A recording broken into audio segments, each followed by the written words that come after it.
Pilotwings was released shortly after the introduction of the Super Nintendo, becoming one of the first great titles for the 16-bit system. It didn't have much violence, there weren't mature storylines, if any storyline at all, and basically, the game was as kid-friendly as one could hope for. But it was extremely challenging and pure fun to play for children and adults. One of the criticisms levied against Nintendo is that the company consistently appears to put out games meant for kids that alienate older gamers who favor blood and gore, mature themes, and dark storylines. While I don't completely disagree with this accusation, I do feel that while Nintendo definitely shies away certain titles, the company more than makes up for it with simply great and addicting games. Pilotwings was released shortly after the introduction of the Super Nintendo, becoming one of the first great titles for the 16-bit system. It didn't have much violence, there weren't mature storylines, if any storyline at all, and basically, the game was as kid-friendly as one could hope for. But it was extremely challenging and pure fun to play for children and adults.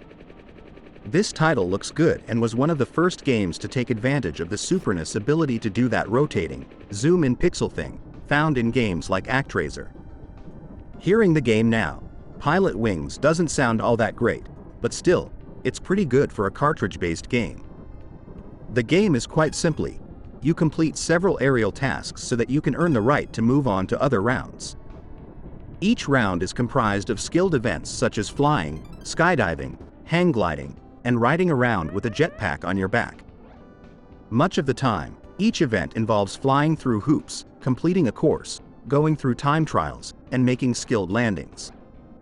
If you manage to complete each event, points are awarded for finesse, time remaining, and so forth.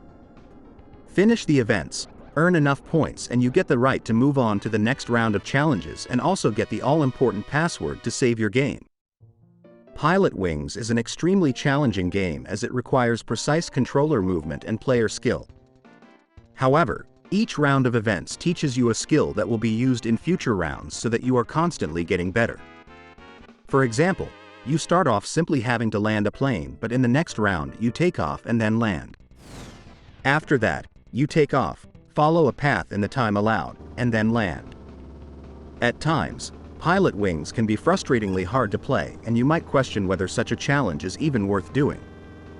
But, like other games that are this fun to play, you get addicted and if you're like me, can't put the controller down for more than a few minutes. At certain points in the game, you take control of a helicopter and are sent on assault missions to destroy enemies.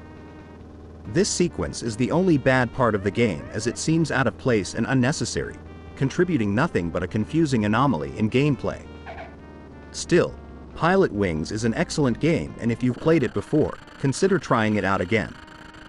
If you've never played, try to find the cartridge or the ROM, although you need a Superness-like pad instead of a keyboard, and enjoy one of the best challenges Nintendo has to offer. And remember, Pilotwings, like other Nintendo games, is based purely on skill, and all that blood, sex, and violence found on other systems is rendered unnecessary.